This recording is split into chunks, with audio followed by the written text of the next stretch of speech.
Omar, tem gente na esquerda brasileira que já declarou, inclusive, que não se pode mais mencionar, enfim, que a expressão e o próprio conceito de imperialismo já estão ultrapassados, né? Que o mundo agora é multipolar.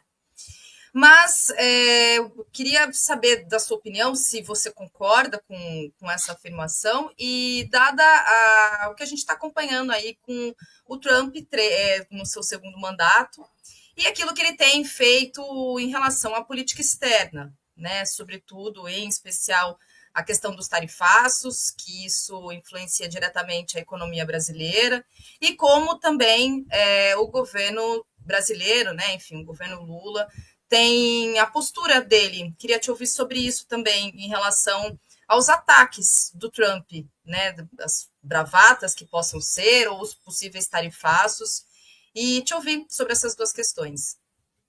Veja, do ponto de vista teórico, falar que o imperialismo não existe é mais ou menos como falar que não existe esquerda e direita, né? É desconhecer um fato da realidade, é desconhecer um dos principais fenômenos da história mundial desde o final do século XIX. Isso não tem nada a ver com polaridade, multipolaridade, bipolaridade. Havia vários polos antes da Primeira Guerra Mundial, havia vários polos antes da Segunda Guerra Mundial, havia dois polos na época da chamada Guerra Fria, e havia imperialismo. E havia imperialismos, inclusive, porque não é apenas os Estados Unidos que têm um comportamento, uma prática imperialista, né?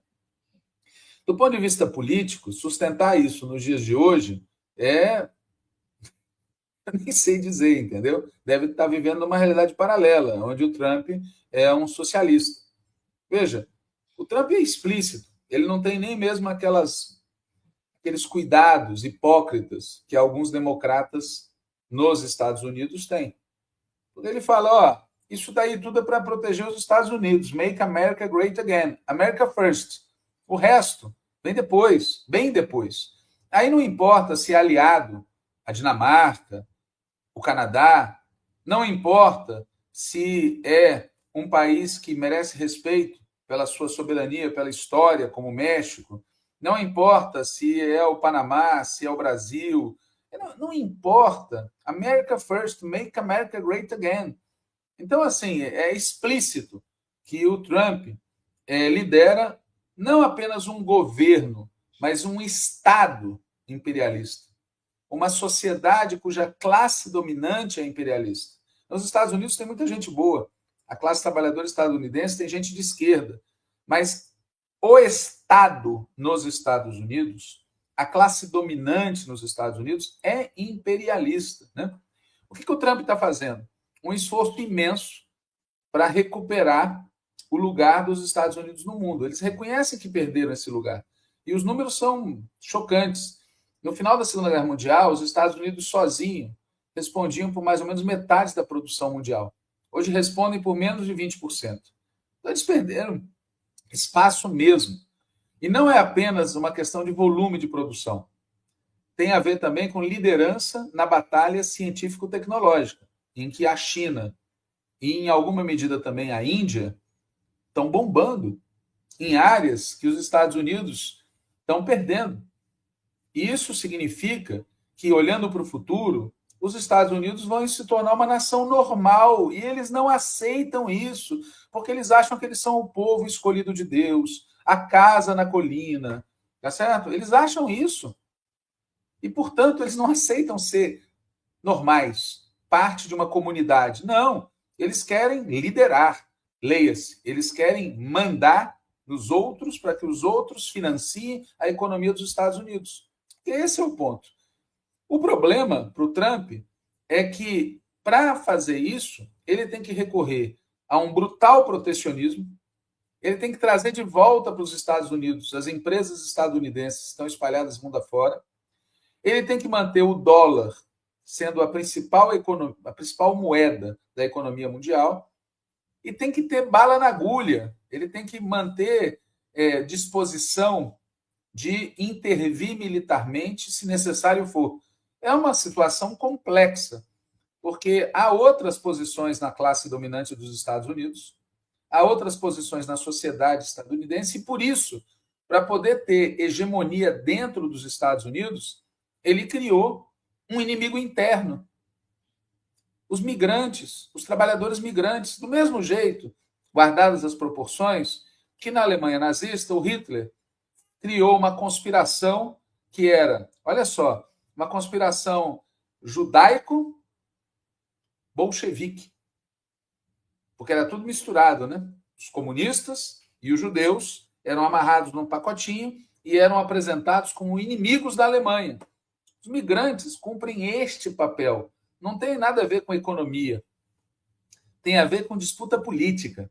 Tem a ver com ganhar e solidificar o apoio dessas correntes que compõem o republicanismo trumpista, que são a extrema-direita, Ku Klux Klan, neonazi, o fundamentalismo evangélico, os ultraliberais, que querem transformar o Estado estadunidense numa empresa privada, e os anarcocapitalistas digitais, que é a turma do Elon Musk, do Mark Zuckerberg. Isso tudo faz parte dessa coalizão infernal comandada pelo Trump.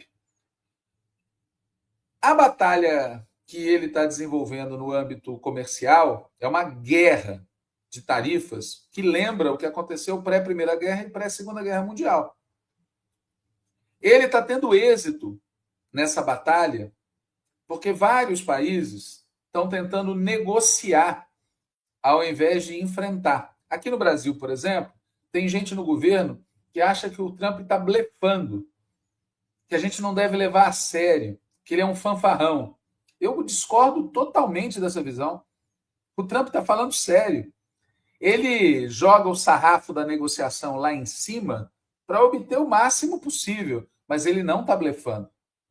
E ele não está blefando por uma razão que nós aqui deveremos levar a sério, que é, para os Estados Unidos, manter a condição de império é uma questão existencial. E o que nós temos que responder é se manter a nossa soberania nacional também é uma questão existencial para nós ou não. Se a gente vai adotar a linha de falar grosso com Caracas e falar fino com Washington. Isso é o que a gente tem que resolver. Ô, Mário, mas você acha que cabe ao próprio presidente Lula ter essa postura pública ou ele deixar isso de maneira talvez mais institucionalizada a partir do ministro das Relações Exteriores, por exemplo? O Lula falou a coisa certa. Se eles aumentarem lá, nós vamos aumentar aqui. Mas se você ler as declarações do Haddad e do Alckmin, estão numa linha de vamos negociar, guerra comercial não interessa a ninguém, e por aí vai. Agora, eu quero dizer o seguinte: para ganhar essa disputa, que agora vai subir de patamar, não basta mesmo troca de declarações, nem é suficiente troca de tarifas recíprocas. É preciso reindustrializar o país, viabilizar a nossa soberania energética, viabilizar a nossa soberania alimentar, viabilizar a nossa soberania monetária. Não dá para deixar de ter, controle de capitais. Nós temos que viabilizar a nossa soberania militar. Não dá para ter uma cúpula militar subordinada aos gringos. E a nossa soberania comunicacional e digital. Não adianta dizer para o Zuckerberg, você tem que voltar a moderar. Não, tem que ter redes sociais de propriedade pública e ou nacional. A mesma coisa com o X. Não tem acordo possível com Elon Musk. Ou a gente tem uma rede social nossa, ou nós vamos ficar na mão desse nazista. Veja, eu pergunto às pessoas, esqueceram o que foi o nazismo? A gente conhece a história pelo como ela termina. Só que como é que ela começou? Desse jeito. Nós estamos vendo de novo uma ameaça brutal às liberdades democráticas e à independência, à soberania, ao desenvolvimento, ao bem-estar da maior parte da população. A postura que o Trump revela em relação aos migrantes é a postura que ele revela em relação à América Latina. Ele acha que nós somos o cocô do cavalo do bandido. Ou a gente lida com isso, e aí, voltando à tua questão, precisa tomar medidas de curto prazo, mas principalmente precisa tomar medidas de médio prazo. Porque senão você não ganha. Por que a China foi um dos poucos a dizer assim não, Leão? Porque tem musculatura. Nós podemos ter musculatura e podemos ter rápido. Mas para isso precisa ter uma convocação nacional. E precisa ter unidade no governo. E eu estou vendo que no governo, de novo, tem duas políticas. Tem uma política que é a de vamos fazer a coisa certa, e o Lula, nessa questão, expressa essa política, e tem a política da contemporização. Essa política que está na boca do Alckmin, do Haddad, em relação à guerra tarifária, que eu insisto, é apenas o chantilim da coisa. O problema de fundo é nós vamos continuar sendo fornecedores de matérias-primas baratas para que outros vivam bem? Ou nós vamos reindustrializar o país e ter condições de garantir aqui no nosso país condições de vida decentes para toda a população brasileira? Essa é a questão real.